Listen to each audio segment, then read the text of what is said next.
Narcissism and why it's so important. When I was in my early 20s, I found this book in a bookstore in Santa Barbara. I had no idea why I bought the book, other than maybe it would help me understand people. But I bought it. It was about narcissism. Now, why would you, one might ask, buy a book on that subject? The answer? I had no conscious idea. However, later in life, it would prove that there is either a God guiding me towards the answers, or the back of my brain knew what the answer was through previous exposures to the subject, and I simply forgot about it. Life is funny that way. Narcissism isn't just a word. It's actually a personality disorder, while others see it as a weapon. So what is narcissism and how can I identify it? First off, I have experience with these people, but I am no clinician, so my description is based on research and experience, not academic training. Narcissism, like I said, is a personality disorder. It is not a mental disorder. This means the personality is involved in creating this outcome, this behavior, which translates to the idea the individual can change this behavior. This rarely happens. The definition of narcissism is defined as a mental condition in which people have an inflated sense of their own importance, a deep need for excessive attention and admiration, troubled relationships, and a lack of empathy for others. However, to be clear, not all narcissists are the same. Their common denominator is control, manipulation, and a general lack of respect for others, as all narcissists see other people as pawns to be manipulated for their own purpose. Now, providing these descriptions isn't enough, of course. Experience with these people has a deeper definition. I could use words like diabolical, insecure, angry, mysterious, untruthful, undefinable, arrogant, among other descriptions. But let's start from the beginning. What makes a narcissist in the first place? The best way to mentally juxtapose it for you is to start at the age of 7. In child development, the age of 7 is an important time for the social development of a child. It is the first year in their life where the brain begins to understand they are not the center of the universe. Yes, that's right. They have been coddled for 6 years, and rightfully so, and every parent is different.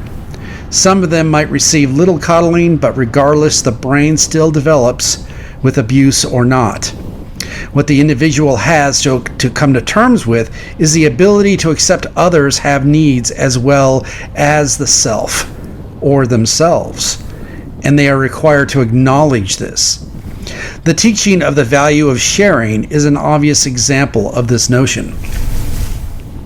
Well, at any given time or any given year, the narcissist went through a thought process where they rebelled, much like Lucifer, from the rule that others must be considered as well as the self, and instead demand they should continue to be the center of the universe. This would include any kind of behavior which may draw attention to themselves. Their active mind could stir up from tantrums to verbal communication, depending on the person, of course. Think of this as a feeling regarding a rule, and the mind doesn't like the rule or the change for that matter. They want things as they were. So the narcissist grows within this rebellion of defying the acknowledgement of others, while other experiences cement the attributes to actually becoming a narcissist. Any therapist will tell you that the common denominator in the root of all narcissists is shame. Children experience shame in many ways.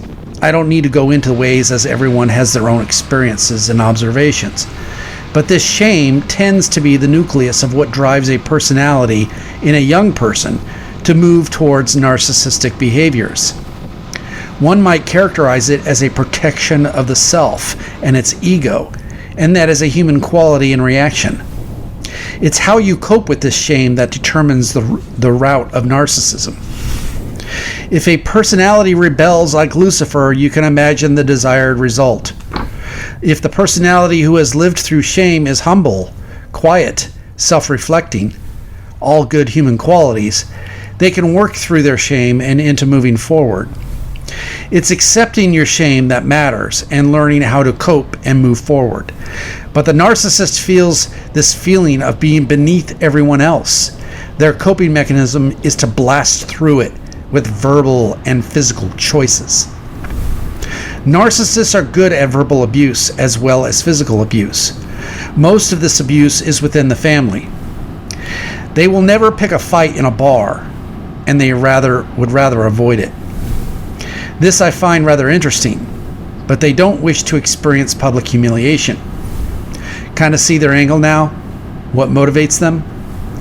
They usually put on a good presentation while their family deals with all the abuse. Without knowing what a narcissist is, the family would be puzzled and attempt to appease their narcissist so the negative behavior goes away. While this is happening, the narcissist is calculating ways to maintain this level of manipulation as it provides them a sense of power, and this power helps them with their shame. But I must stop and say, who cares about the narcissist? What can I do to protect myself against them? Distance is your best weapon. Physical distance provides no power for the narcissist to do their dirty work on you, as they prefer to do it in person, to intimidate you. You can't live with a narcissist. They will destroy you.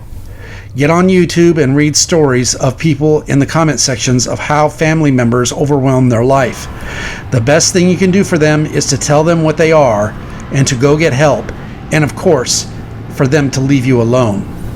If you have to mention the police, do so. The narcissist has been warned, and they usually back off. The sociopath wouldn't care about this warning, but that's because they have a mental disorder. But narcissism is a personality disorder. Lastly, that book I picked up was rather academic and hard to read. But after reading that book in bits and pieces, I began to understand the epidemic in this country, not as much as narcissism as in shame. This is an important thing to understand, because the more you know and understand about how the world operates, the more I could understand that shame and narcissism as psychological weapons. This, of course, one would have to do more digging to understand this idea, but it's true. We are a nation filled with narcissists, and they are among you, disguised and tearing down lives.